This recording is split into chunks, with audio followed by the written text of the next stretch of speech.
상우 씨. 네. 이거 만져. 이거 눈이 완전 톰뼈지 않아요, 눈이? 아니야 뼈가 없는 것 같아. 아, 무슨 소리를 그렇게 그렇긴 얘기하세요? 해. 나 톰뼈다. 어진이 그렇게 생각하지 않아? 저는 거짓말을 못 하겠습니다. 이런. 아, 오빠 보니까 마른 뼈가 살아난다는 말씀이 있는데 오빠는 뼈가 없어서 못 살아나는 거 아니야. 아니야? 마른 뼈는 살아나지 않더라도 살은 살아나. 그러니까 뼈다귀 감자탕 먹으러 가자. 진짜요? 뼈다귀 감자탕.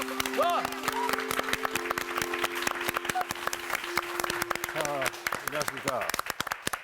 자, 오늘 목사님이 쏘십니다. 그러면 뼈다귀 해장국을 하겠습니다. 자, 오늘은 마른 뼈들의 네. 대합창, 다시 살아난 마른 뼈들에 대한 공부를 하도록 하겠습니다. 에스겔서 37장입니다. 37장. 이 사실 굉장히 중요한 에스겔에서 많이 본. 그러면 예. 여러분들 그동안에 이제 설교도 많이 들으셨을 테고 예. 네. 에스겔서에서 아주 중요한 그와 같은 그 미래 구원에 대한 힐링에 대한 그 같은 말씀입니다. 이거 환상입니다. 비전.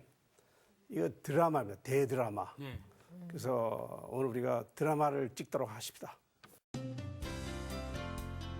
오늘 수업 에스겔 22강 다시 살아난 마른 뼈들.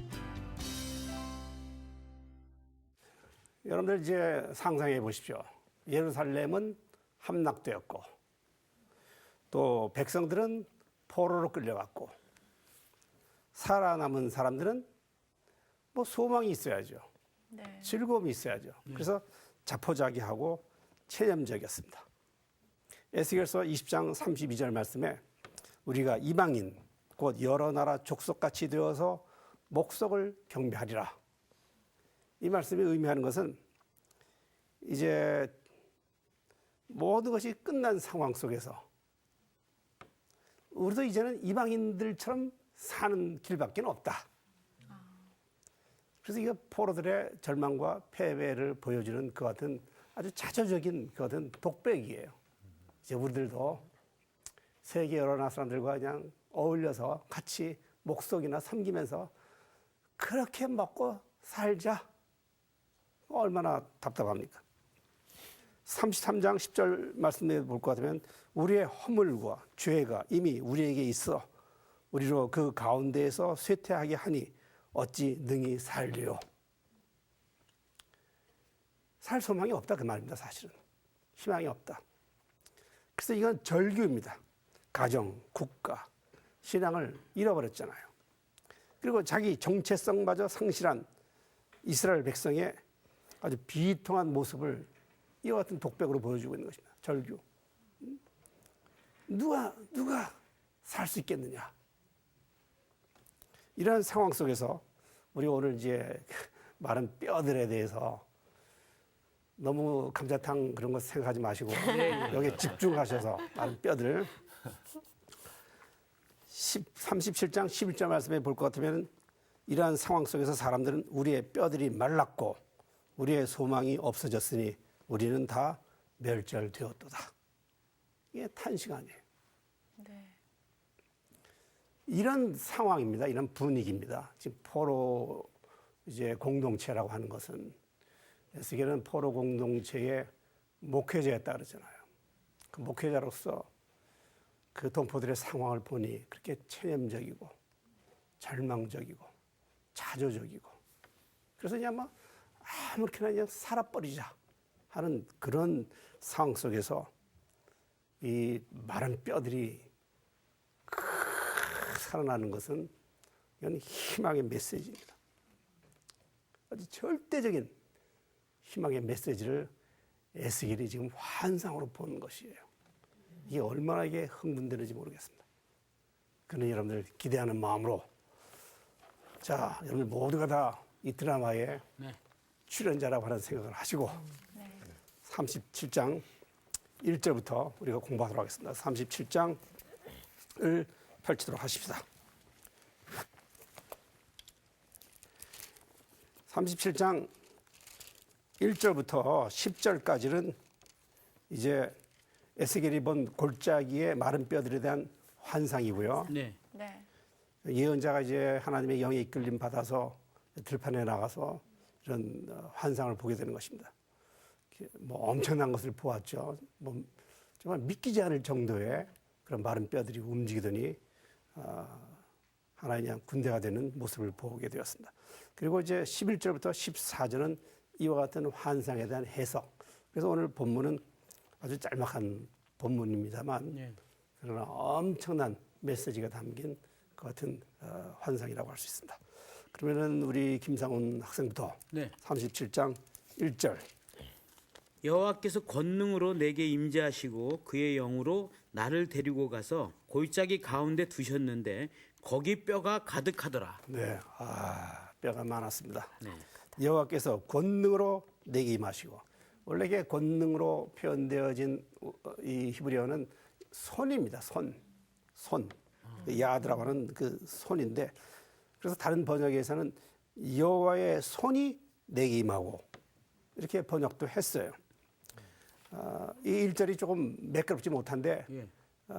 주석자들은 이렇게 본문이 매끄럽지 못한 것은 원래 이 부분이 이제 엄청난 예언의 메시지니까 다른 우리가 에스겔의 이제 예언 메시지들을 볼 것 같으면 주로 엄청난 예언이 나갈 때는 그 앞부분에 그 시대에 그 연대가 붙잖아요. 연대가.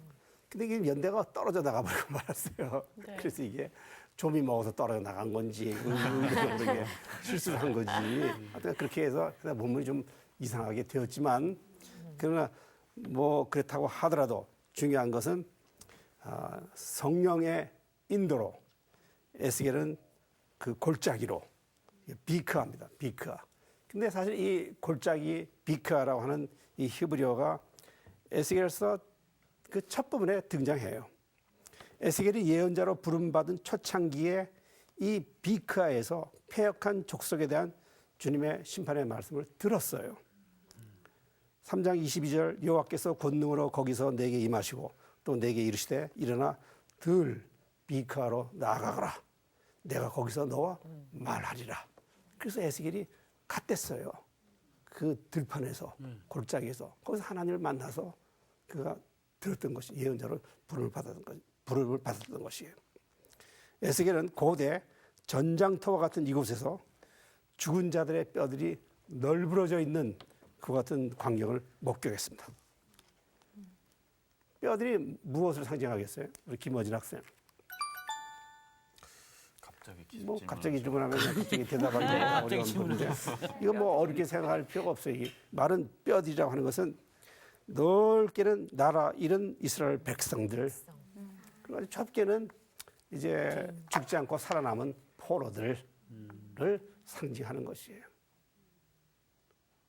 특별한 그 같은 존재, 특정한 존재라고 하기보다는 그냥 살아남은 그 이스라엘 공동체. 아까도 내가 설명을 그렇게 시작했잖아요. 죽은 존재들이에요. 소망이 없는 존재들이니까. 미래에 대한 꿈이 없어요. 그러니까 자포자기했어요. 그냥 외국 사람들과 그냥 그 사람들이 사는 것처럼 그냥 하루 세끼 그냥 목석이나 섬기면서 그렇게 살자. 그리고 거기 무슨 유대인의 무슨 정체성이 있습니까? 신앙이 있습니까? 하나님에 대한 무슨 소원과 간구가 있습니까? 아무것도 없어요. 그러니까 죽은 존재들이죠. 그냥 마른 뼈들인데 그게 작은 것도 아니에요. 넓어졌어요. 이야, 상상을 해보세요. 네?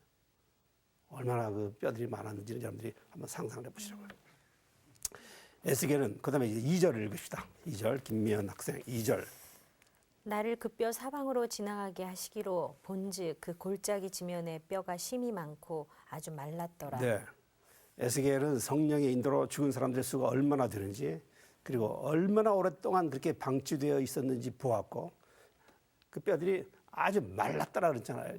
그러니까 빼짝 마른 뼈들이니까 상상해 보세요.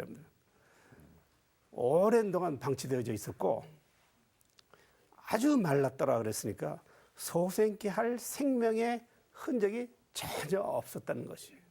그러니까 죽음과 절망만을 보았던 것이에요. 유배지에서 미래를 전망할 수 없는 포로들의 절망적인 상황을 우리가 상상해 보면은 딱 들어맞는 것입니다. 그다음에 우리 김원진 학생 3절. 네. 그가 내게 이르시되 인자야 이 뼈들이 능히 살 수 있겠느냐 하시기로 내가 대답하되 주 여호와여 주께서 아시나이다. 네. 그래서 이제 여러분들은 만약에 내가 이제 물었어요. 이 뼈들이 살겠습니까? 그럼 여러분들이 봤죠? 이게 바짝 마른 뼈들을. 그럼 뭐라고 대답하실 거예요? 이게 살겠습니까? 목사님이 아시나이다. 예? 알았어요. 뭐 아주 그냥 똑똑해가지고.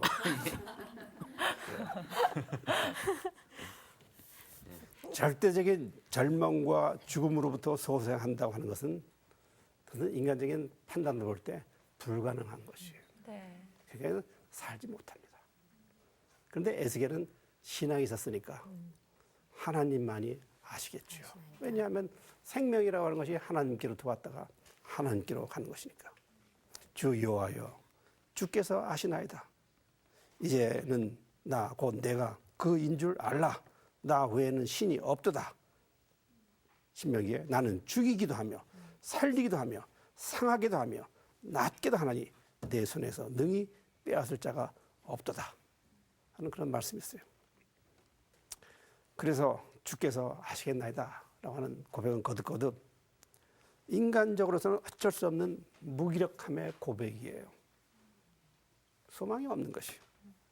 동시에 생명과 소망은 오직 하나님에게만 달려있는 것이에요. 이제 뼈들이 능히 살 수 있겠느냐? 하나님께서 아시고 우리는 이미 스토리를 다 알고 있으니까 이게 살아나는데 에스겔 당대에는 그래서 이 부분을 이제 부활 신앙으로 보기도 해요. 부활 신앙으로 해석하기도 하는데 에스겔 당대에 이 기독교의 부활 신앙이라고 하는 것은 무슨 신학적으로 체계화되어 있지를 않았었어요. 그래서 이 구절은 훗날 여러분들이 그동안에 성경 공부하셔서 얼마큼 아시는지 내가 확실히 모르지만 이제 마카비 시대가 있어요. 이스라엘의 이제 포로기 시대가 지나가고 그다음에 이제 포로 후기 시대가 지나가면서 그 중간 시대 마카비 독립 시대가 있습니다. 이때 이제 막 기독교가 막 이제 생겨나기 직전이거든요. 이때에 이와 같은 구절들은 이제 유대교나 기독교에 있어서 부활 신앙을 이렇게 나타내는 또 가리키는 그 같은 이제 구절들로 인용되기 시작하는 것입니다. 그런데 훗날 이것이 부활 신앙으로 해석되었다고 하더라도 지금 이걸 볼 것 같으면 여기에서 우리가 이건 부활이다 이렇게 이야기하기에는 어려울 것입니다. 4절 말씀. 또 내게 이르시되 너는 이 모든 뼈에게 대언하여 이르기를 너희 마른 뼈들아 여호와의 말씀을 들을지어다. 네. 히브리서 4장 12절에 하나님의 말씀은 살아있고 활력이 있다 그랬어요. 하나님의 말씀은 생명의 양식이에요. 죽어 마른 뼈들에게 지금 말씀을 선포하는 것이에요. 그러고 나서 김상훈 학생 다시 5절. 네. 주 여호와께서 이 뼈들에게 이같이 말씀하시기를 내가 생기를 너희에게 들어가게 하리니 너희가 살아나리라. 아멘. 네. 살아나리라. 무엇이 살리는 것이에요? 네, 생기. 생기가. 예. 생기는 히브리어로 루아입니다. 루아. 몰라도 돼요. 그러니까 생기는 이게 다양한 의미가 있어요. 성서에서. 다양한 의미가 있다고 하는 것만 저는 어떻게 하냐면 이 본문에서도 똑같은 히브리어인데 똑같이 번역되어지지는 않았어요. 1절과 14절에서는 영, 스피릿으로. 그다음에 5, 6, 8, 9, 10에서는 생기로. 그다음에 9절에서는 바람으로 번역되어져 있어요. 그러니까 하나님의 영인데 때로는 숨으로, 때로는 무슨 바람으로. 그러니까 숨, 호흡, 바람, 영, 생기 등의 다양한 의미를 가지고 있어요. 이거 골치 아픈 단어예요. 그러면서도 이거 중요해요. 네. 하나님께서 이게 히브리어는 그냥 루아하를 이게 집어넣으셨다 그랬는데 이거 그냥 해석하기가 어려우니까 숨을 집어넣으셨다. 바람을 집어넣었다. 영을 집어넣으셨다. 생기를 집어넣으셨다. 어떻게 해석하든지 하나 골라가 보시면 되는 거예요. 그렇게 된 것이에요. 부활하신 예수께서 부활하신 뒤에 부활하신 예수님께서 무덤에서 살아나신 뒤에 제자들에게 제일 첫 번에 하신 말씀, 이게 복음서 전승마다 틀립니다만 요한의 전승에 얘기할 것 같으면 요한복음 20장 20절 이 말씀하시고 그들을 향하사 숨을 내쉬며 이르시되 성령을 받아라. 이렇게 말씀하셨어요. 표준 세 번역에는 그들에게 숨을 불어 넣으셨다. 그러니까 그냥 살아 움직이는 것이 죽은 사람들이. 그렇게 보면 이 말씀이 의미하는 것은 주님은 우리가 에스겔 지나간 과거에도 다 공부하겠습니다만 하나님은 사람이 죽는 것을 기뻐하시는 하나님이 아니시라고 우리가 공부한 적이 있었어요. 주님은 사람들이 사는 것을 기뻐하시는 하나님이에요. 아무리 죄를 지었다고 하더라도 죽는 것을 기뻐하시는 하나님은 절대로 아니에요. 하나님의 오신 목적이 심판을 하시려고 하는 것도 전혀 아니었어요. 예수님께서 내가 세상을 이처럼 사랑하셨다 그러셨지 심판의 목적이 오신 목적이 아니에요. 잃어버린 자를 찾으러 오신 것이지.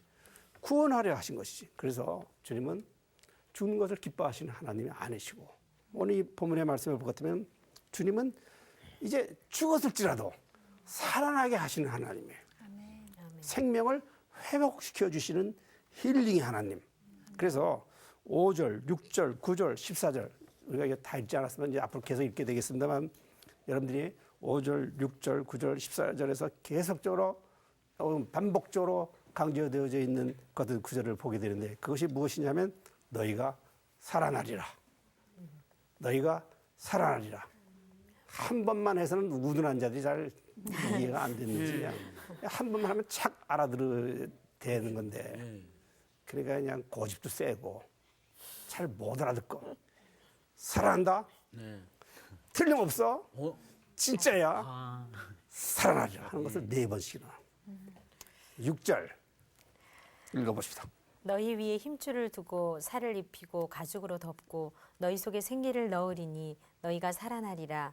또 내가 여호와인 줄 너희가 알리라 하셨다 하라. 그게 이제 살아나게 되면은 그래 그때서야 정말 하나님 내가 여호와인 줄 알리라 하는 것은 에스겔서에서 많이 사용되어져 있는 그 같은 용법 가운데 하나라 그랬어요. 그래서 그다음에 7절도 계속해서 읽겠습니다. 7절에 이에 내가 명령을 따라 대언하니 대언할 때에 소리가 나고 움직이며 이 뼈 저 뼈가 들어맞아 뼈들이 서로 연결되더라. 네, 이 드라마를 보십시오. 거의 그냥 그 비크아에 그냥 어지러져 있는데 합체.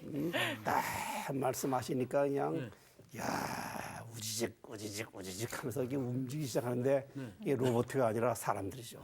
사람들이. 이 대드라마에서 주인공은 여호와 하나님이십니다. 지금 주인공은 출연진 여러분들은 다 뼈다귀 같은 존재들이고요. 출연진의 지금 주인공은 살아계신 걸어가신 여호와 하나님. 그다음에 이제 8절을 보도록 하십시다. 내가 또 보니 그 뼈에 힘줄이 생기고 살이 오르며 그 위에 가죽이 덮이나 그 속에 생기는 없더라. 네, 몸은 멀쩡해요. 멀쩡해요. 근데 밀랍 인형들처럼 예쁘게 생겼습니다. 근데 생기가 없잖아요. 뼈에 힘줄 생기고 살이 붙었고 가죽이 덮였어요. 그렇지만 숨을 쉬지 못하는 인형과 같은 존재. 뭐 할 수 있겠어요? 한 사람씩 그냥 가져다가 집에다 잘 이렇게 보관시켜요. 그럴 수도 없는 거 아니에요. 왜 그랬을까? 생기, 즉 하나님의 영이 없었기 때문에 그런 것이에요. 하나님의 영이 없으면 그래서 여러분들 로마서 8장 9절 말씀 누구든지 그리스도의 영이 없으면 그리스도의 사람이 아니라 그냥 인형과 같은 존재예요. 사람의 모습을 갖추고 있지만 하나님의 영이 없으면 그리스도의 사람이 아니라고 그렇게 바울 선생님이 말씀하셨어요. 예수를 죽은 자 가운데서 살리신 이의 영이 너희 안에 거하시면 그리스도 예수를 죽은 자 가운데서 살리신 이가 너희 안에 거하시는 그의 영으로 말미암아 너희 죽을 몸도 살리시리라. 바울 선생님이 하신 말씀이에요. 자, 9절 읽겠습니다. 9절. 또 내게 이르시되 인자야 너는 생기를 향하여 대언하라. 생기에게 대언하여 이르기를 주 여호와께서 이같이 말씀하시기를 생기야 사방에서부터 와서 이 죽음을 당한 자에게 불어서 살아나게 하라 하셨다 하라. 네, 10절도 읽겠습니다. 이에 내가 그 명령대로 대언하였더니 생기가 그들에게 들어가매 그들이 곧 살아나서 일어나 서는데 극히 큰 군대더라. 근데 여기서 생기는 뭐겠습니까? 그러면 락. 맞습니다. 예. 무엇을 상징할까요? 창세기 2장 7절에 볼 것 같으면 여호와 하나님이 땅에 흙으로 사람을 지으시고 그 생기를 네. 그 코에 불어 넣으시니 사람이 생명이 된지라 그렇게 말씀하셨어요. 하나님의 영이에요. 하나님의 영이 들어가니까 살아나서 이게 살아나서 이게 이제 일어서는 것을 지금 이렇게 보여주는 거예요. 이제 뼈들이니까 다 흩어져서 누워 있던 존재들이 그렇게 맞춰졌는데 이게 일어나지 못하고 그냥 이렇게 사람의 모습만 갖추고 있었던 거예요. 일어나서 뭐가 할 수가 없는 존재들. 그런데 성령께서 역사하시니까 그 안에 하나님의 영이 들어가시니까 이들이 두 발로 딱 일어서는 것이에요. 그걸 쫙 보니까 이게 큰 군대가 되는 것이에요. 하나님의 군대를 이룬 것이에요. 하나님의 영은 모든 피조물의 생명의 원천임을 우리가 다시 한번 이 말씀에서 우리가 볼 수 있는 것입니다. 그렇게 해서 이제 환상을 보았어요. 이게 짤막한 환상이지만 아주 강력하고 잊어버릴 수 없는 그 같은 에스겔이 이제 마지막 부분에 오면서 보는 이제 마지막 그런 이제 환상이 되는 것이에요. 11절부터 14절까지는 이렇게 그 마른 뼈들이 하나님의 큰 군대로 살아나는 것에 대한 그 본문의 말씀에 대한 해석입니다. 그래서 11절부터 14절까지를 한 구절씩 또 읽어보도록 하겠습니다. 또 내게 이르시되 인자야 이 뼈들은 이스라엘 온 족속이라 그들이 이르기를 우리의 뼈들이 말랐고 우리의 소망이 없어졌으니 우리는 다 멸절되었다 하느니라. 네, 12절.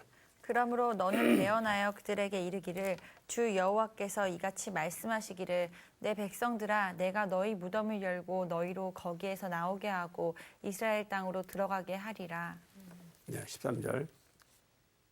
내 백성들아 내가 너희 무덤을 열고 너희로 거기에서 나오게 한즉 너희는 내가 여호와인 줄 알리라.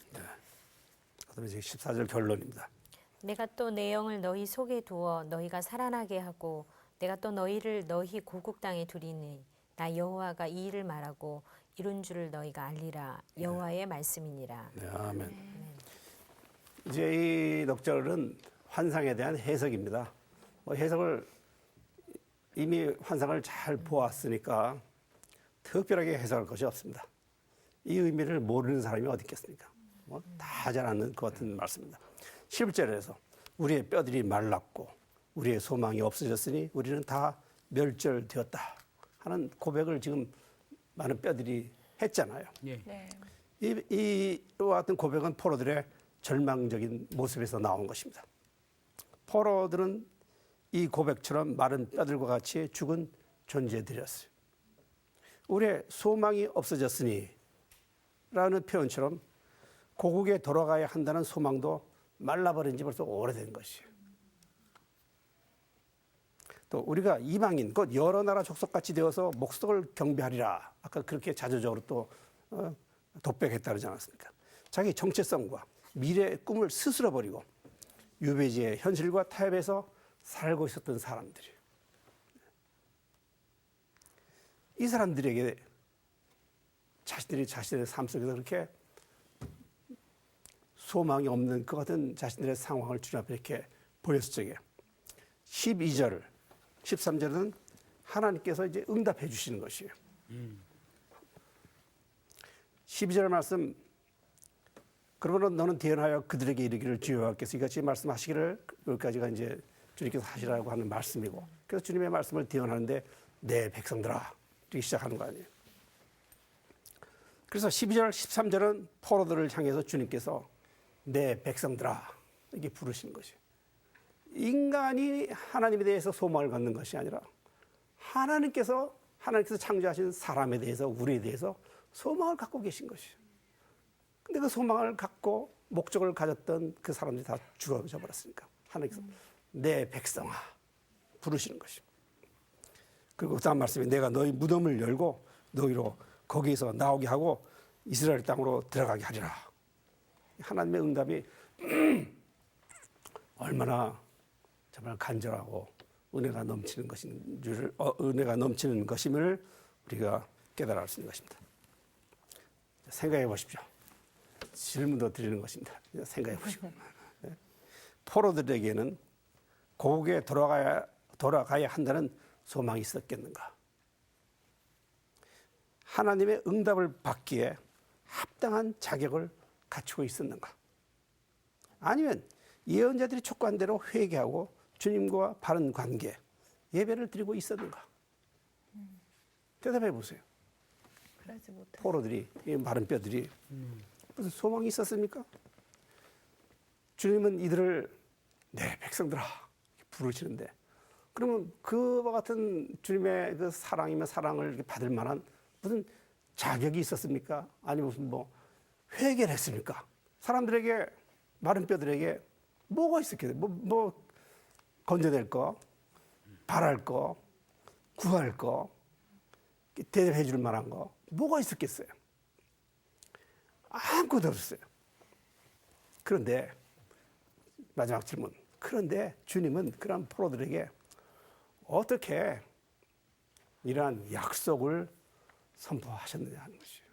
13절부터 14절은 지금까지 내가 던진 질문에 대한 해답이에요. 이스라엘 백성들에게서 구할 것은 아무것도 없었어요. 네.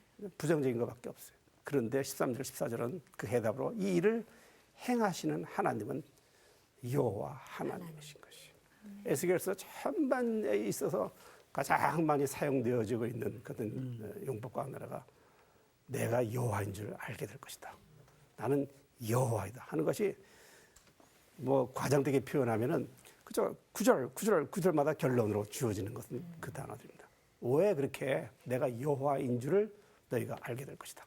나는 여호와 하나님이다 하는 것을 말씀했겠어요. 강조했겠어요. 이 13절부터 14절은 인간의 그와 같은 그 질문에 대한 해답으로 이스라엘 백성에게 하나님께서는 하나님 자신이 여호와이심을 알게 하려는 것임을 지금 밝히고 계시는 것이에요. 그런데 이스라엘 백성들은 전혀 그 길에서 벗어나고 만 것이었다고 우리가 공부를 하지 않았습니까?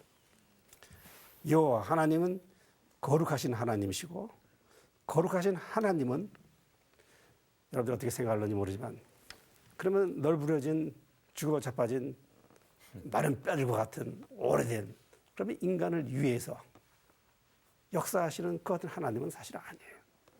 우리가 에스겔서에서 공부한 것은 거룩하신 하나님, 내가 여호와인 줄 너희가 알게 될 것이다 하는 것이 의미하는 것은, 거룩하신 하나님은 스스로를 위해 역사하시는 능력의 하나님이라고 우리가 공부를 했어요. 이스라엘 족속아, 내가 이렇게 행함은 너희를 위함이 아니요 너희가 들어간 그 여러 나라에서 더럽힌 나의 이름을 위함이다.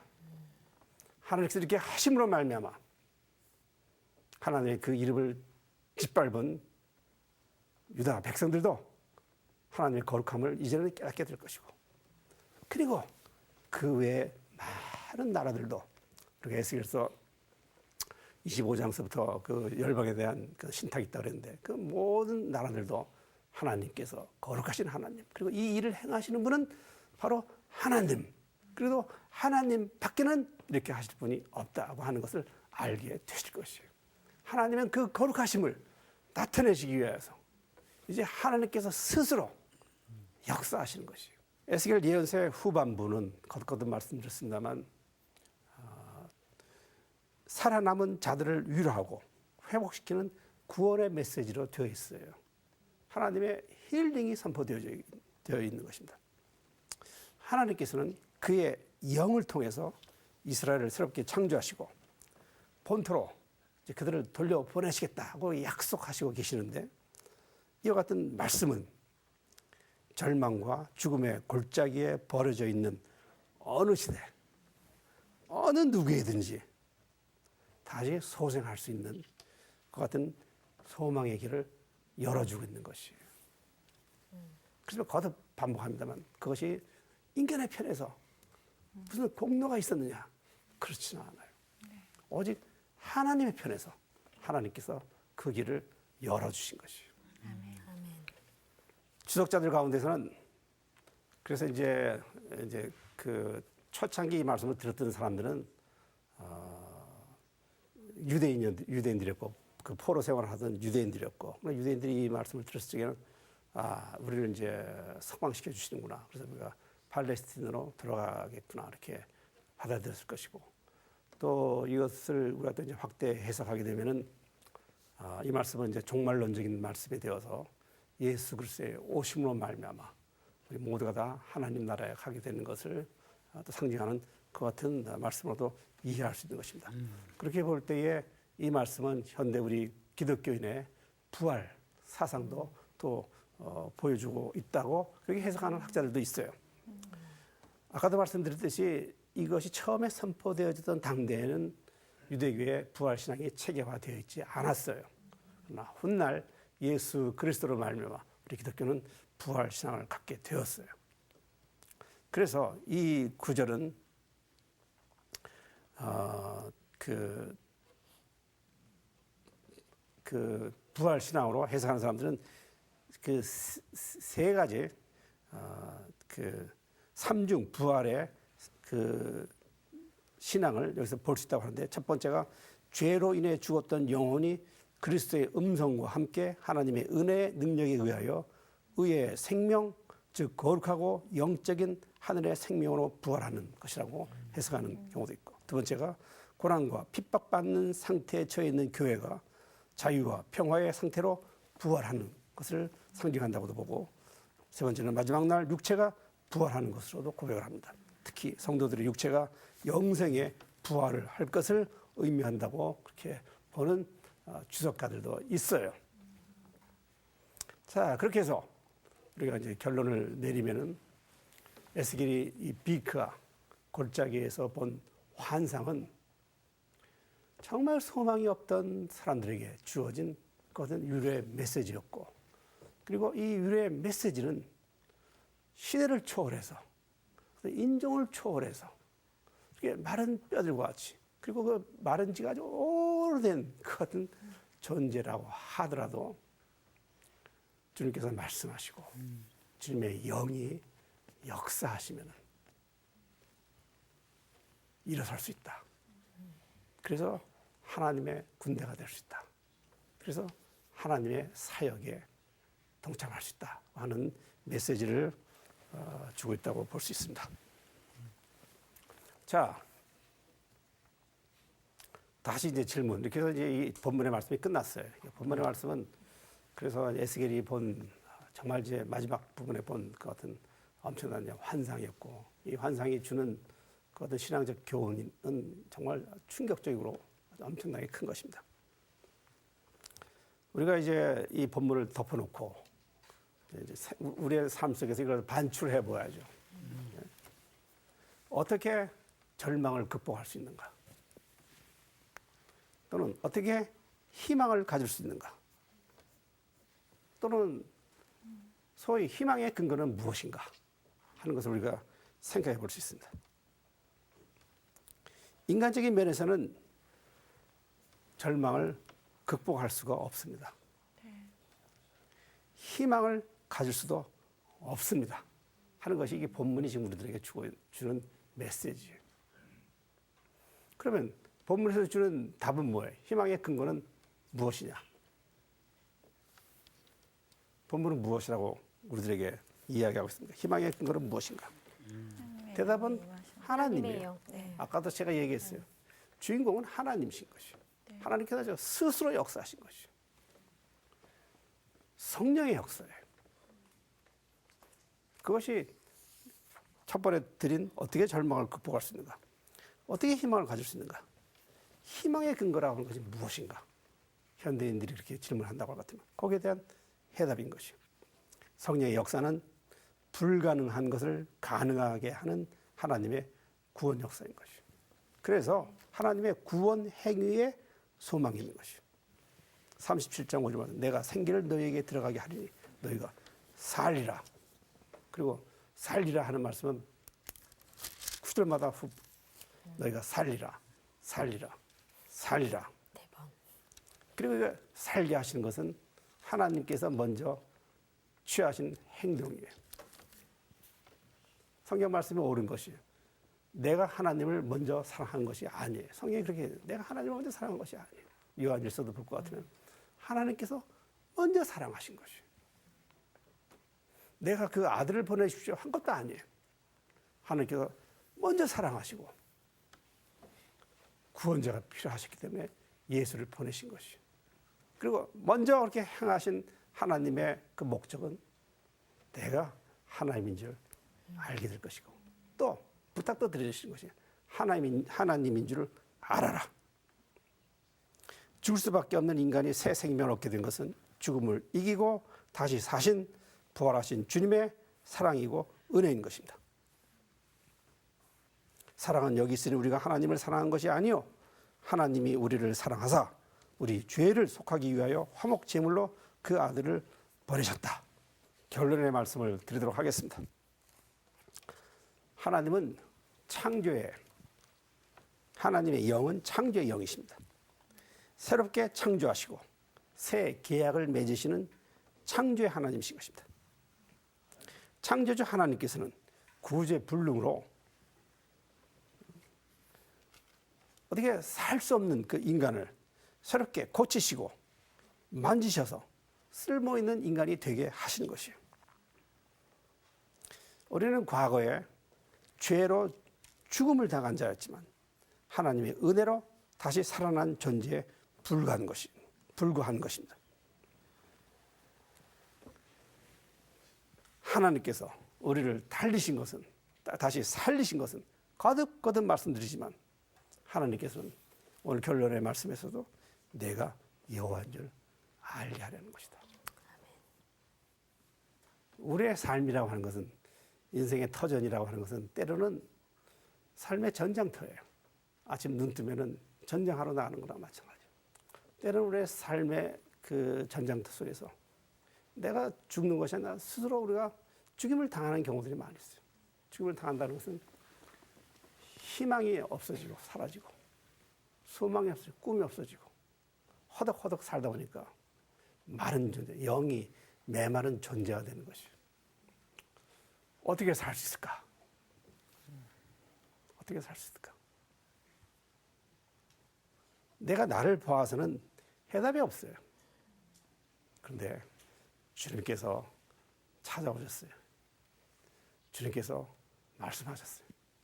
주님께서 생기를 부어 넣어주시고 그리고 주님께서 그 생기를 통하여서 내가 살게 됨으로 말미암아 그래서 결국은 오직 주님으로서 나에게 소망이 온 것이에요.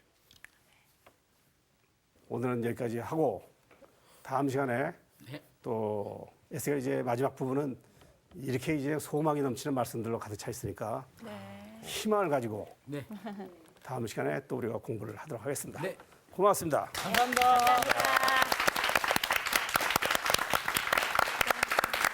수고하셨습니다.